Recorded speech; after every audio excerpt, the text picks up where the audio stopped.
This show is sponsored by PowerfulWomenUSA.com, a place to be inspired by other women. Hey, everybody, I'm Jill Conway, and this is Secrets of Powerful Women, a show dedicated to celebrating and supporting strong and successful women and sharing their stories. I'm hoping that you will be inspired to pursue your own dreams, reclaim your voice, and discover your strengths. So my guest today is Leah Jantzen. She's a mental performance coach. She's a triathlete. She's a speaker, and she's a podcast host. And she helps people achieve their goals by developing mental focus and toughness, which I love. So Leah, thank you for being here and welcome to the show. Thank you, Jill. Thank you so much for having me. I'm really excited to be here. This is very exciting. So we were talking a lot before this started, but first tell everyone what a performance coach is. So I was a life coach for many, many years, and I kind of changed it into mental performance because I was an athlete, kind of an elite endurance athlete. I'm a little bit of that. I'm that crazy lady running all over the neighborhood. I've done Ironmans and marathons and ultra marathons, and I realized how much the mental side of sports was such a big factor in my success as an athlete. So I've always been interested in mental performance. Even in college, I was taking sports psychology classes, and I just loved that the aspect of how much you can train your brain to do certain things. And I morphed that into mental performance because it's life, right? So sports and life are really the same thing. And I learned I took training and got certified in mental performance. And I worked with a lot of athletes, triathletes like me, and runners who were just looking to increase their performance through working with their mindset. And it was such a powerful tool that I just started I just doubled down on mental performance and just worked with tons of adults and children on how they can really use their mind to help them be successful in life and in sports. Just really was all around. So I love the term mental performance. And I love your story. So share your story, because you were just telling me that you're working in the schools, and then what happened? You created this position. Because I want to say, I know Olympic athletes, and all of them have the mental performance coaches. So why is this such a revolutionary thing? So tell your story, please. Thank you. Yeah. So all professional athletes, college athletes, Olympic athletes, all have either a sports psychologist or a mental performance coach, either on staff. Every college has multiple mental performance coaches, because they're realizing how important it is to also train that part of your life, and not just the physical. So here I was, this athlete in high school and college, and then I'm a high school guidance counselor, and I'm coaching a volleyball team, but I learned how to swim when I was like 43 years old. So that's a whole story of how I decided to face my fears of the water and learn how to swim and do a triathlon, and ultimately do an Ironman triathlon, which was 2.5 miles of open water swimming at 40 something years old. So that was a massive obstacle to overcome when I had this goal to do this. So when, I was looking at my performance in marathons and Ironmans, and I'm like, I don't know. It's so much up here. It was so much of myself, pushing myself. And when I would hear the, stop running or just give up, I was like, no, you have to keep going. And like all this push and pull in my head. And I started using these tactics with my team, with my volleyball team. And I would have them sit down and write goals and really have affirmations and learn how to train their brain to think the right way, to kind of their self-talk, and how much we talk to ourselves and say the things that you're not good at this, or you're going to make another mistake today, or why are you doing this? And started recognizing that the kids were like eating it up. They're like, this is so awesome. It helps me when I play. If I make a mistake, I just let it go, and I learn to focus on the positives. And I said, why doesn't every kid have this? Like, why aren't we teaching this on a more broad scale? So I just did some research, and I knew that a lot of people were obviously using mental performance coaches, just like you said. And I put a proposal together, and I said, I think that our kids here can benefit from this work. And my district, amazing, 3 Village School District, super supportive. And they said, Leah, we love it. Go for it. So I created, in my 50s, I created a position, a job that there are no other mental performance coaches in high schools anywhere on Long Island, especially, that I know of, anywhere in the country, that are doing this kind of work. And I just meet with the teams, Jill. I meet with the football players and the lacrosse players and every team. And we talk about mindset and controlling the controllables and which is all just life skills, right? Mm-hmm.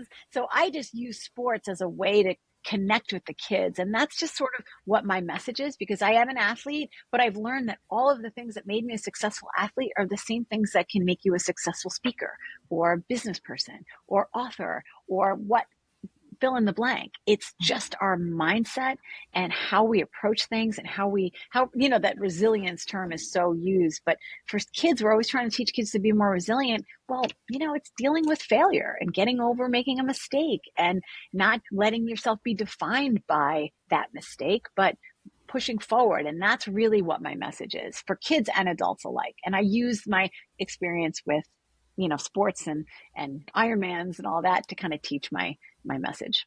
I think that's fantastic because, gosh, I think that's the secret to life. That's the secret to success, right? And we all have our own reality in our heads, and yet I feel like everything's always external in our world that we forget about the self-talk, as you say.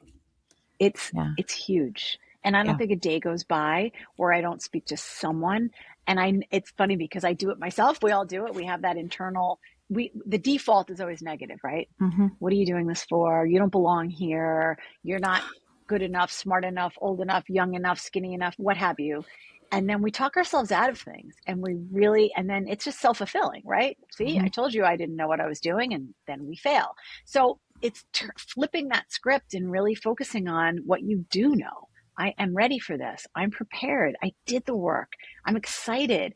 Whatever happens, happens. I can handle it. Like, these are the types of conversations I'm having, whether it's a junior in high school or it's a mom of 3. Like, it's the same conversation. And however you teach it, it's the same message. It's our internal dialogue, our self-talk. I always heard the phrase, be careful what you say because you're listening. Be careful what you say to yourself because you're always listening. Because it's just this constant loop, and people have this story they play in their head. I'm too this, I'm not this enough, I'm not smart enough, educated, I don't have the this. And we go with that story, Jill. And it's really a shame because we can change that narrative anytime we want. We can tell a very new story. And I love to introduce that concept to people and play it out for them. And they're like, oh my gosh, you're right. I'm like, yeah, but you've practiced this for the last so many years. We have to unlearn it, but it's doable. Yeah. Yeah. What's because now you also coach, women and adults as well, as kids. What is the biggest struggle, like the biggest self-doubt that you've heard throughout the years? I think the biggest thing that the biggest self-doubt, like, they just think it's too late, or I don't need to do this, or I'm not this enough, or why me, or somebody else should do it. I don't deserve to be. It's just, they've learned over the years that it's not for me. I'm not going to do that. They're scared. There's so much fear around putting yourself out there and being judged and worrying about what other people are going to think and what everyone's going to see me. It's so public because life is so public now. Back then it wasn't. Everything is on Instagram and on Facebook, and it's so public. And I think people have to get used to the fact that nobody cares. No one's looking at you. They're so busy with themselves that do your own thing. And then guess what? I also tell people, and I'm like, they're going to judge you anyway. I have news for you. They're going to judge you whether you do the thing or you don't do the thing. So you might as well do the thing. Yeah. So I think it's kind of teaching people that doesn't matter, and not to worry so much about what could be, and just get lost in the process. It's not about the outcome, Jill. I have a lot of conversations with kids and adults about they're so focused on the outcome that they're not invested in the process. So the outcome is like, what if my book doesn't sell? What if nobody laughs at my jokes? What if I don't pass that exam that I want to take to be a real sage or whoever? But so it's always about outcome. Whereas just do the work, just show up one day. What if I don't lose the weight? What if I don't, but if you just focus on what I need to do today, then the outcome will take care of itself. It's the process we need to be invested in, not the outcome. And everyone is always focused on the outcome. And that trips people up. So I try and teach that concept. Oh, that's so good. It's so good. I feel like we're the similar ages, and I feel like growing up, I feel like I heard it 1,000 times saying, don't get your hopes up. Don't, right? It's Yes. probably the worst advice I Oh, think yeah, we could yeah, have yeah. ever gotten in our lives, right? Don't dream the dream. Don't get ahead of yourself. Don't, who do you think you are? Yes. Isn't that interesting? Yeah. You know I what? don't You're think they knew right. Now that better. I think about it. No, Yeah. it was always protecting, right? We're Yeah. protecting you. Don't get your hopes up. Don't think that's going to happen. Just play it safe. Yeah. A lot of times it's play it safe, and this is the safe route, and this is Right. you know what? Just go do this, and you'll be fine. You'll have a good life. It's like, I think that things have changed because opportunities are so abundant. And when we were growing up, you didn't know what was even available. We didn't know all the things that were available to us. Now it's all, you can see it on YouTube, and wow, it's like all these things that are open to us. And I don't think we knew that at the time. But I think I try and, my own kids, I have 4 kids of my own, and we talk a lot about just go for it. I said, you to me, it's not what you do. It's not when you're going to fail. It's not if you're going to fail. It's when you're going to fail. But it's not the failure. It's what you do in response to it. That's all it is. It's just because you're going to fail. Right. You are. I am. We all are. Every single one of us. It's going to happen. It's not what happens when it's what you do in that moment. How you respond to that outcome. Okay, this is what I do. And I always tell the kids, I work with people, failure is just feedback. That's all it is. Okay. That didn't work, but now I know why. Now I know I need to do this differently and this differently and that differently. Failure is feedback. There's no winning or losing. It's winning or learning.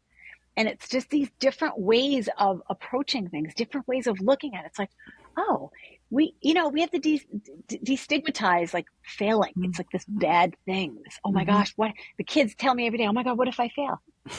So what? Who cares? What if you don't? And what if you don't? Like, what if it works? So I think there's just a lot of, coaching that we can do for women, everybody, anyway, anyone, I think it's just changing the way we look at things. I love this message. You talked about affirmations, the power of affirmations and of writing down goals. How important is it really for people? I think everybody has to find their method, Jill, right? Like not everybody's a pencil and paper person. I happen to be. I'm kind of old school. I'm not put it in my phone. I write it down. I need to see it. I need to hold it. I need to look at it. But I'm not saying everybody should wake up every morning and do 20 minutes of affirmations, because I certainly don't. But what I want people to start to think about is when you hear that voice, that critic in your head saying the thing, just catch yourself and just change it. That's all. Change the channel. Oh, here I go again. They say growth mindset versus fixed mindset, right? Fixed mindset is, this is just the way I am. This is just the way I am. It's the way I'll always be. Yeah. I'll always, and that makes my skin crawl because I'm like, that's just a choice that you've made. So instead of this is just the way I am, well, I haven't learned how to do that yet. I haven't figured out how to fix this yet. It's a yet mentality. It's yet. I haven't done it yet. I used to be, when I learned how to swim, I used to tell myself, I don't like to swim. I don't like the water. I'm not a swimmer. That was my mindset, right? I changed it. I'm not a good swimmer yet. I'm not efficient enough yet, but I'm working on it. That's a very different attitude than I suck at swimming. I hate it. Like it's cold. It's, I don't know what I'm doing. It's like, no, I don't know what I'm doing right now, but I can change that. So affirmations are just for me, like, your self-talk, how you go into, whether it's a race or a chemistry test. Like, I know what I need to do. I've done the work. I'm prepared. I'm ready. I got this. Versus I suck at chemistry. I'm never going to pass. Like, it's just different ways but these can all be taught, Jill. That's the beautiful thing, is that a lot of it is just default, right? It's just default programming. And once you become aware of it, I think I like to teach that awareness. Like, kids are like, oh my goodness, you're right. I do say that. I'm like, I know, because I've been there. I've said it too. Right. It's, I don't feel like most people even know that they say it. Like, you're right. Like, they don't. Yeah. But once I point it out, not like, oh, you're saying that. Like, when we're having a conversation and women are always like, oh my gosh, you're right. Like, I do go to that negative right away. I do immediately, because it's just how we're programmed. It's just a default. Yeah. We go right to it. And there's a negativity bias for sure. But once you become aware and you start to work on it, you're like, I can change this. And it really is not, it doesn't have to be a dramatic shift. It can be very small and it's very meaningful. and impactful, even if it's a small change. I agree with you. What made you want to conquer your fear of swimming in your 40s? I mean, God bless you. No, that's great. That's a great question. Honestly, if I'm being totally honest, Sure. I, as an athlete, I think I just had unfinished business. I Mhm. really was that kid in high school who was like, I'm done. I don't want to do this anymore. I'm burnt out, just walking away from sports and competition. And I said, no, I'm not, I'm getting a second chance at this. And it's funny, I had my kids, and every year with my kids, we would get my oldest daughter Just Dance, which is like that game on, I don't know Mhm. if you are Or familiar. It we or was like, it's, whatever. Yeah, yeah, something on like the that. way. Yeah. And it's Mhm. literally like a tradition in my house. We still get it every year. And we were doing it as a family, and I was like huffing and puffing. I think I was like 40, and I was like out of breath, and I went, oh no, this isn't going to work. And I had a 1-year-old at the time. I had my daughter Wow. like a little Okay. bit later. So I said, okay, I'm going to start to get in shape. I'm going to do something. And someone said to me, Leah, you have to start swimming. You're going to do triathlons with us. I'm like, I don't do water. I'm a land girl. And I used to make a joke. I live on an island, but I don't get in the water because I didn't want to. Yeah. But there I was, Jill, months later, 5 a.m. getting in the water. Like, who knew I would be that motivated? But I had unfinished Wow. business. I really had something I wanted to show myself, that I could follow through on something and really learn and be humbled to be bad at something. I always tell people, suck at something. It's okay. It's humbling, and it's also extremely rewarding. And my favorite moments from being a triathlete, I Wow. don't think was, I went to Hawaii for the Ironman World Championships. I qualified to Oh do my that. gosh. Yeah, I went all the way. I mean, when I do something, Jill, it is all the way.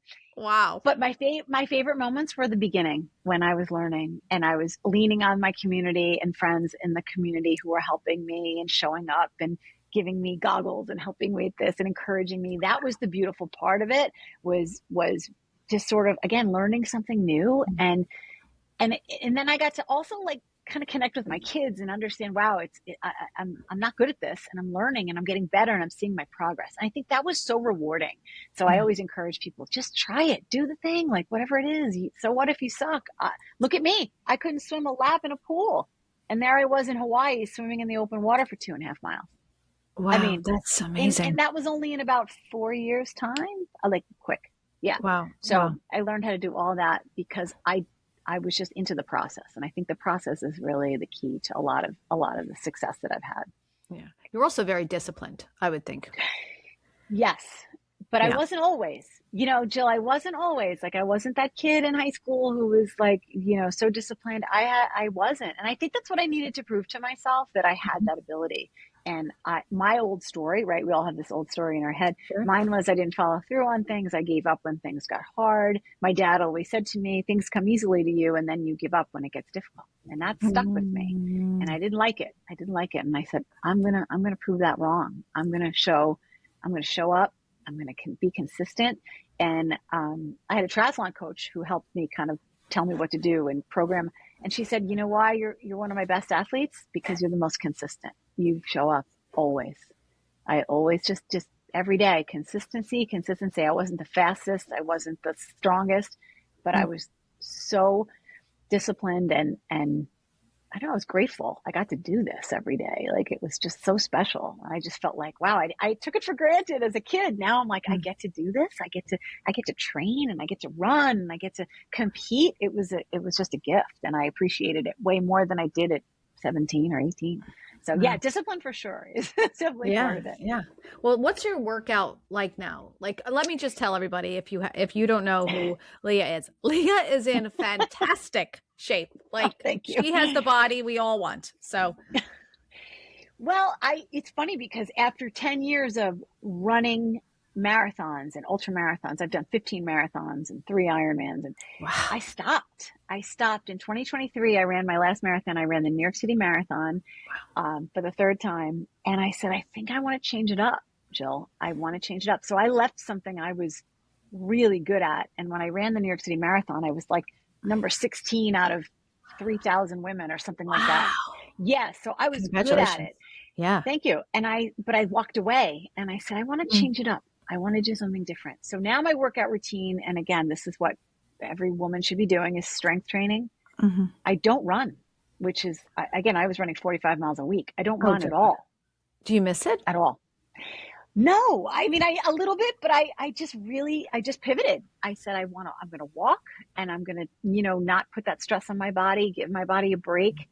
I didn't have any injuries or anything like that. Luckily, I really was born to do it, just very gifted in that way. Like, I appreciate that. But so I started lifting weights, which I didn't really do, and learning how to do that again, learning something new, and being bad at something, and getting frustrated. Why aren't I doing this better? Why, what? And I set a goal for myself. I said, I want to do a pull-up. I couldn't do a pull-up. Mm-hmm.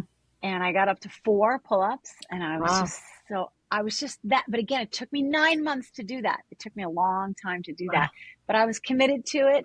So, and I'm seeing a different change in my body. Like I just want to be strong so that I can go into this next phase of my life in the best shape possible. I want to live to be 100. I want to be strong and fit and healthy and do everything that I want to do. And that's in my control now. So I feel very strongly, and I try and share this message because, again, people are like, oh, you're thin because you run 100 miles. I don't run at all. I eat really well. I'm very, very intentional about what I put in my body. I care very much about this vehicle that this is it. This is when you get one body. And I want it to be at its optimal level. Like, do I love sweets? Yes, I do. I eat them whenever I want. That's my downfall. But I find that I'm doing my strength training 3-4 times a week. I'm doing my walking, and I feel great. And I tell everybody, like, when's your next race? I said, I think I'm retired. They're like, no. I'm like, yeah, I think I hung up the goggles, and it's time to just kind of, I don't know. And my kids are also really busy. It's just very hard to find a lot of time to do what I was doing. I can't do it now. Were you getting up at like 4 a.m. to do stuff? I would do 100-mile bike rides on a Saturday morning, up at 4:30, gone until like 4 o'clock in the afternoon. I would ride 100 miles and then run 7 miles off the bike. And that was a Saturday. Wow. Yeah, so, it was a lot. But it gave you something. So talk about, because I'm interested in that. What did it, I mean, because you have to be locked in, right? And your mindset. So what is the mindset like when you're doing that for 12 hours or whatever? Where are you mentally? Oh yeah. Mentally, you're really in the moment. And I think that's what it taught me. You cannot, when you're on a bicycle with, tires like this, and you're going 30 miles an hour, 20 miles an hour, 25, whatever, have you down a hill, you cannot be thinking about anything else but what is right in that moment. And that is a gift, because we are constantly thinking about, the past, the future, the past, the future. Being in the present moment is such a hard concept. So it taught me that. I was nowhere else but what am I doing right now? What is my body doing? What are my legs doing? Nothing else was on my mind. And it was liberating in a way, to be honest with you. It was like, really, that's it. I wasn't thinking about soccer practice and what I was having for dinner. It just, I had that all planned out, but I think I just wanted to see what I was capable of. That was the driver for me, Jill. I just wanted to see what was my best. And what's really cool about triathlon and running, that community, you're racing yourself. It's not a competition, really. You compete with other people, but everybody hugs everybody at the end. It's not this kind of, it's not a very cutthroat type of competition. You're just trying to see what you can do. And I loved that. I loved just pushing myself. And I would tell people, like, no one cares what my time on the bike is or what my run time, but I cared. I cared deeply about what I wanted to be proud of what I was putting out there. And that was a very important message. I teach my kids all the time, don't stop until you're proud. Just be proud of you. And it doesn't matter what anybody else thinks. It doesn't matter what anybody else can do. My body was my body. You do you. I cared about if I could push myself, and when things got difficult, did I lean in or did I give up? And I said, don't you dare give up. And I teach kids all the time, because I have that same thing in my head. I was running the Boston Marathon, and I was getting really tired, and I didn't want to do it anymore. And I said, I guess I'll just kind of jog in. And then the other side of me said, don't you dare. Don't you dare. I had this is a true story. And I had both, like, little, the angel and the devil. And the one of them was saying, Leah, just who cares? You're at the Boston Marathon. This is it. It doesn't matter what you do. And the other side to me, don't you dare stop now. You have sacrificed months of training in the snow and the rain to give up and not give your best. I won't have it. And I had a PR that day. That was my best race ever. So you just, Wow. learning. Yeah. I almost didn't even do it. I was like, whatever. And I said, no, so I get chills when I think about that. I want everybody to always, give everything they have in that moment, the best you have on that day. That's all. Some days are going to be better than others, and I tell the kids I work with, if you have 40% today because you don't feel good and you got to fight with your best friend, but if you have 100% of that 40%, that's all you can ask for. And on any given day, that's what we can do, right? So I believe in that. Yeah, just give it your best. All right, let's pause here. There's so much more to talk about. We'll be back with Leah Jantzen after the commercial break. You're listening to Secrets of Powerful Women. Help me get the word out. Share this with your friend. It is so good, and we'll be right back. Hi, everybody. I'm Jill Conway. Thank you so much for listening and loving the Secrets of Powerful Women podcast. If you could, please like and subscribe to my channel on Spotify or iHeart, Apple Music, Audible, and YouTube. It will help me expand the show and bring you more incredible women who are inspiring you with their stories. I am so grateful for your support, so thank you. Keep listening and share this with your friends. We're changing the world. All right, welcome back, everybody. You're listening to Secrets of Powerful Women.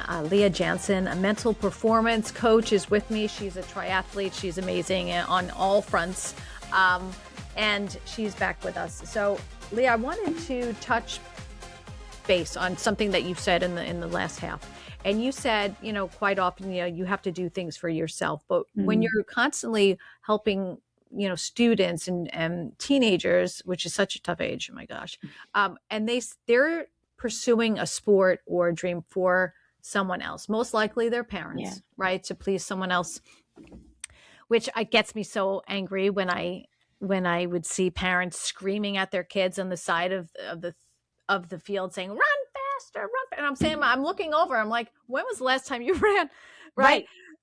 So what do you tell anyone who's listening who maybe questions like, do I do that to my kid? Do I put pressure on my kid, or for them to, they have to want to pursue their passions regardless of what we want them to do?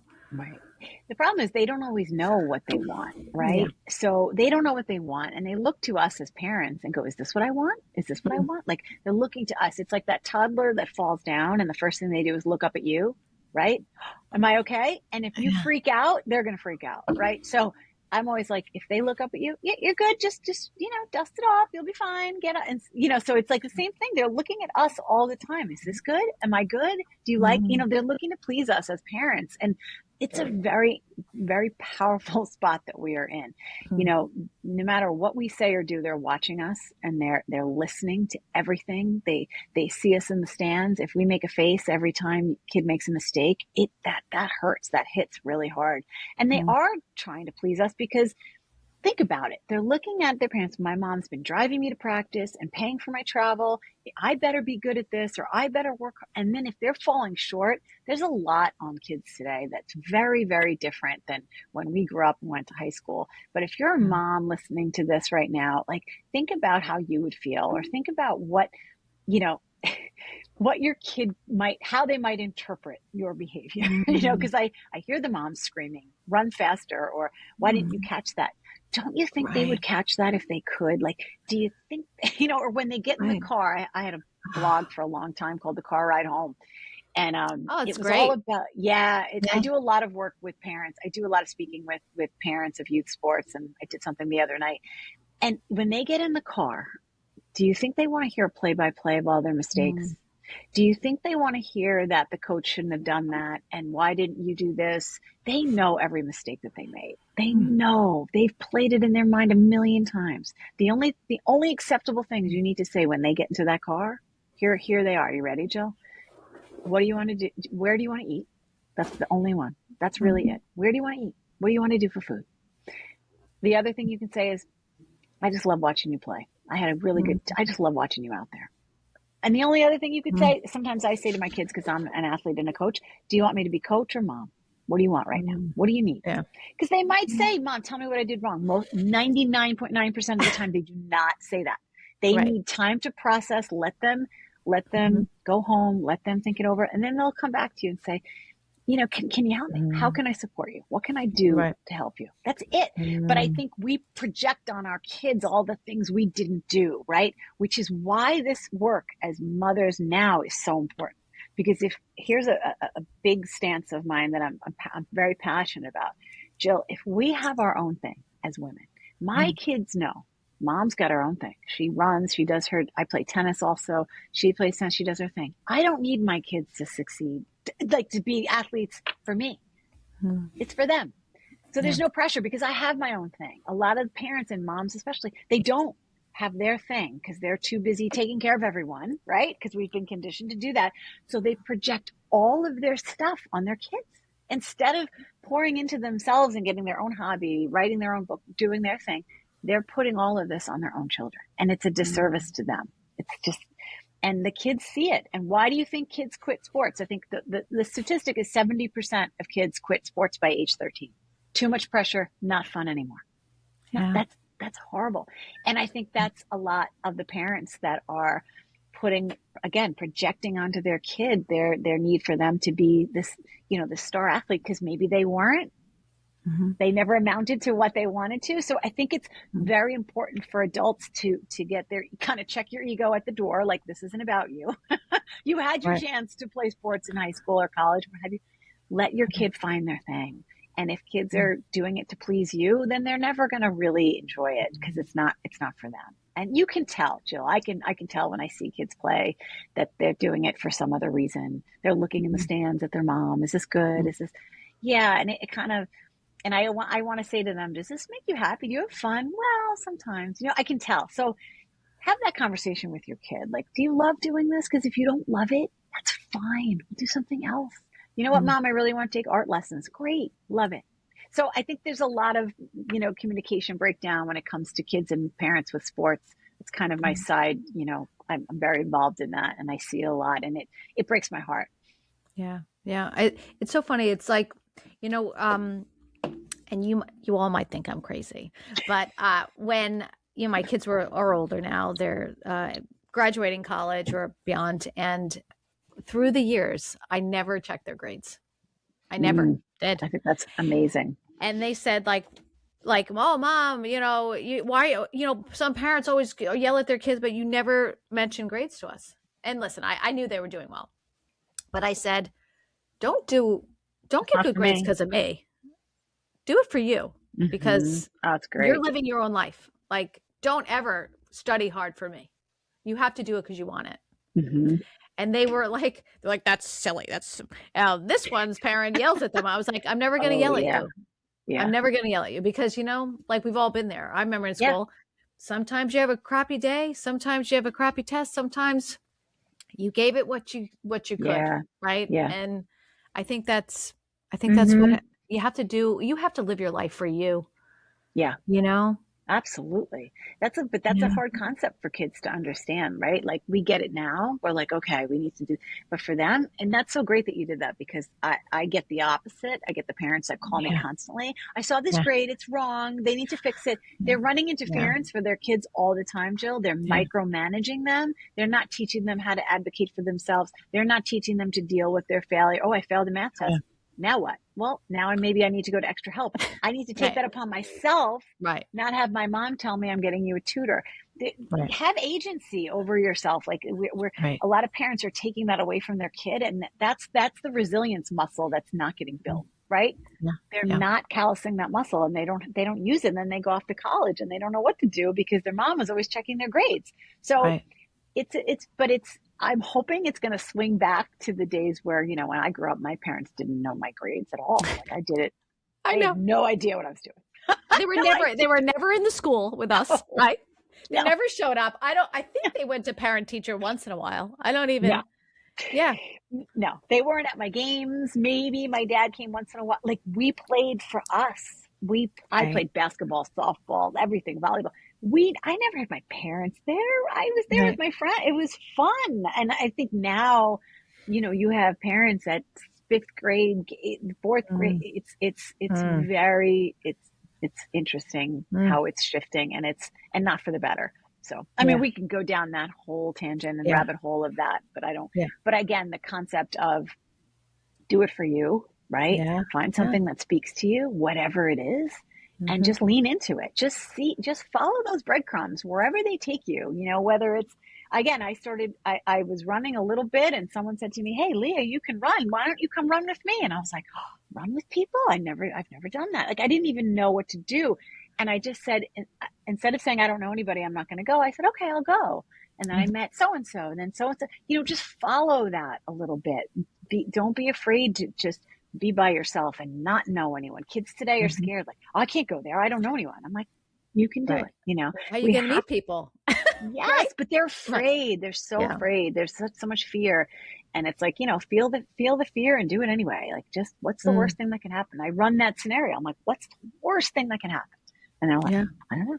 I'm like, see, and just do it. And that's how you build resiliency. That's how you raise resilient kids, is let them do things on their own. I think at our age, and I say our age, we're similar in ages, everybody. I'm 54. Leah's right there with me. But, you know, I think that's something, like you mentioned, find the joy, right? And I think as midlife women, and I say, you know, I formed a group for women over 45. It really was a random number because I feel at 42 was when, for me, perimenopause hit. And then the conversation completely changed for me at 45. That's why I kind of used that number. But where I was into this self-discovery mode of what is passion? What am I passionate about? Because I tell the story, you know, I've been in real estate for over 10 years, and everyone around me would tell me, and I'm still in real estate, everybody. Everyone around me would tell me they're so passionate about real estate. Everybody's passionate about, and I finally, now I love real estate. I love helping people, but I said, really? Like, you're passionate about real estate? Like, this is what really lights you up. This is what you live for. This is what you lose track of time in. Really? And there were some people said yes, and other people, when I said it, and they were like, oh, well, no, I you know, I've always wanted to be a singer, or I've always wanted to be this. And I was like, what is stopping you? Well, I have, and then the excuses or whatever. I have this, I have an aging parent. I have this, I have my kids. And it's like, just do something, like go sing at Uncle Giuseppe's. You know what I'm saying? Just do something where you're like, you're like you said, you're feeding that part of your soul a little bit, that, you know, it's so important. It's such an important message that you share about midlife women who feel at this age and, you know, stuck, and they're not happy. So, this is it. My life is done. I raised my kids, and now what? You know, now you get to do your thing. Like, now is your turn. Instead of it being the end of an era and, you know, what do I do now? I see it as like this giant land that's like, I see opportunity everywhere.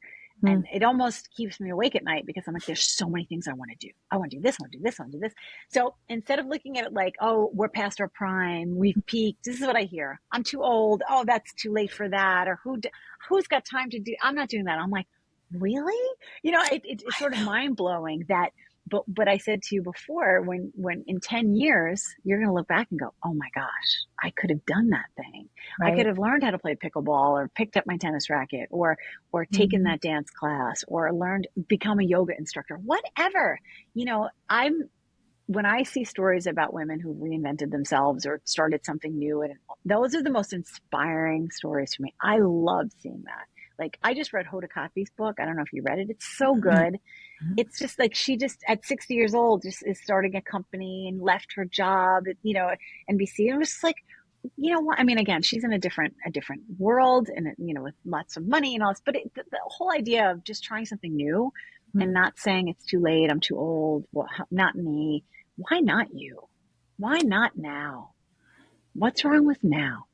Why can't we do the thing? Like, I want to write a book, and I want to speak, and I have all these things I want to do. And I think that we have to start to band together and support one another to the point where not only me and you believe it, because obviously we believe it, but I want everybody to feel that way. I want everybody to look at everything that's possible and say, oh my gosh, she's right. They're right. join us, right, Jill? Like, come with us, ladies. Like, Right. this is not, you can feel this way too.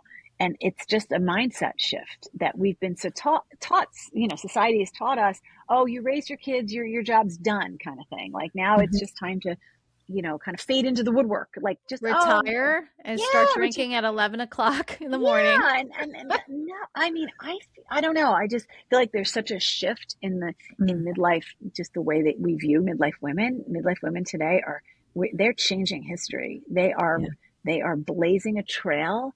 And how dare we not jump on that trail and take advantage of the work that they are doing out there and just leave our mark, right? Make a stand, leave our mark.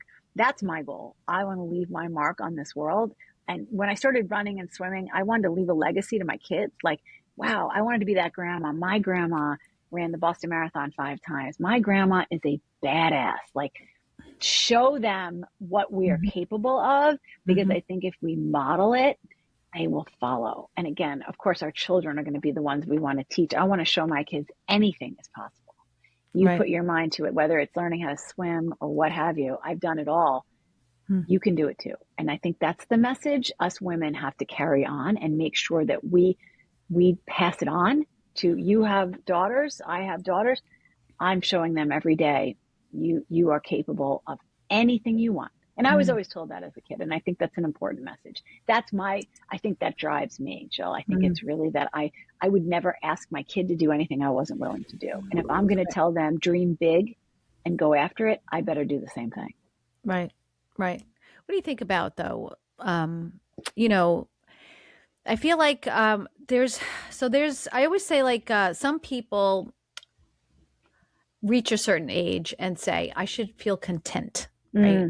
I shouldn't want more or something, like they feel bad for wanting more, which I don't agree with, because I think it's okay. And we have, like you said, we have to start teaching that you can be happy where you are and still want more. And it's okay to want more. It's okay to still want to pursue your dreams. Like you said, learn to swim, play golf, play whatever you want. Like it's okay to just be happy and still say, but there's so much more I want to do and I can't wait. Oh yeah. But I hear that too. I hear that from people, like they feel bad that they want more. Why can't I just be content with what I have? But you can have both. You can be grateful, and I am completely content. I have a great life. I have a job. I have children. I have a beautiful home. I get to travel, go on vacation. There's nothing missing. Right. That still doesn't mean I have that. I don't have that burning desire to push myself, to see what else I'm capable of, to share my gifts. I think we're all given certain gifts in certain areas, and it's almost a crime not to share that. It's really, you hold back and not share your gifts and not put that out in the world. That was what you were put here to do. So whatever that is that's gnawing at you at night, and you hear it when you wake up in the morning, and it's coming to you all the time, that whisper, just listen to that. Whatever it is, it might be quiet. Sometimes we need to tune out the noise. When I coach clients, I tell them, try and quiet the noise. And when you quiet all the noise, what do you hear? That voice that's telling you, write that book, go to that meeting, what have you, like put yourself out there. It's okay. You have permission. I'm giving you permission. I would say to them, you have full permission to want more, to be more, to do more, and you can still be content and happy. It's possible to have all of that. And I think that's the struggle, is, can I have both? And yes, you can. Yes, you can. You can have it all. I think that's so true. Like, people don't give themselves permission. Right. Yeah. But sometimes they need it.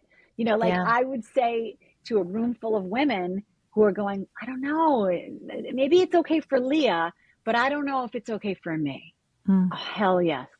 Like, why not? I'll be the first one to say to you, you have full permission to go after that thing. And I hope you fail, because then you'll want it more. Right? Ooh. Oh, I love it. Yeah. So true, right? Well, because odds are right. We're all going to fail in something, right? Yeah. But I just saw something, I love Gary Vee, and I just saw something on, it said, hey man, we're going to die. We're all going to die. So do the thing. Do the thing. Yeah. Wayne Dyer has a good quote, like, don't die with the music left in you. And it's so true, right? Like, dance, man, figure it out, do what you came here to do, whatever that burning desire is in your soul. Agree. Leah, you have a program called Fem 50. Tell me what that is. So the Fem 50 is something I created. And this is, again, back to the noise. So out there for women, it's noise. Eat the protein, don't eat the protein, take the creatine, don't, the hormones, the this, walking, the vest, don't run, don't walk uphill, walk backwards, jump on the thing. We are being inundated with noise, right? This is a simple, it's trying to simplify things for women. This is what we do. We mindset, it's just a tracker. It's just an easy, simple, it's what I do. I would write down every day, did I eat my protein? Okay. Yes. Did I do my steps? Yes. And then it's also connection, because I've been reading all about being connected and how much that actually fuels our brain and helps us grow as, just keep our brains healthy, is to be connected with people. So it has these different components, Jill. It's meant to be an anchor. It's like, I'm your, the captain of the ship. Guys, follow me. This is simple. This is what I do. And I want to teach women that it doesn't have to be hard, because we're getting overwhelmed. We're getting overwhelmed with, again, being inundated with constant. And it's like, do I do this or do I do this? Well, I don't know. So I'm going to do neither, because I don't know who to believe. Do I believe this person or that person?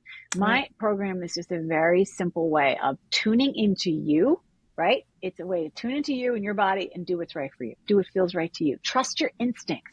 Ladies, trust your gut. Like, don't question, just, the answer. Know the answer. And people don't want information, Jill. There's information everywhere. What we need is community. We need connection. We need to see people and trust people and know, okay, Leah's done the thing. I trust her. I'm going to go with her. So that's what the Fem 50 is sort of about. It's just a 50-day kind of way to lock in on certain, just to simplify, because it just becomes overwhelming. And then we just give up. We throw our hands in the air and go, there's too much. I can't do it. And that breaks my heart. Yeah. It's true. What do you think of the whole creatine thing everywhere now? What do you think? I'm on it. I'm in. Are you? Oh, yeah. Definitely. In fact, I do 5 milligrams a day, and now I'm starting to read that maybe we should do more. It is 100% the most effective thing we can do. 100%. Really? That is across the board. So you got to do it. I have it upstairs, but I've been nervous to try it, because I tried it once and it upset my stomach. And then I was like, maybe I did too much. Just do a little at a time. Just kind of titrate up to the 5 milligrams a day. So what does it do, though? It feeds your muscles. It's good for your brain. Oh my gosh. I'm going to send you some stuff. And I'll put it in the notes for people listening. Yes. Well, one of the best podcasts I listen to is Dr. Stacy Sims. Do you know who she is? Oh, no. Oh, no. Oh, I do. Yes, I do. Okay. So I think the most shared podcast of 2025 was her interview with Mel Robbins about creatine and all the strength training. And that is a must listen. It breaks down everything.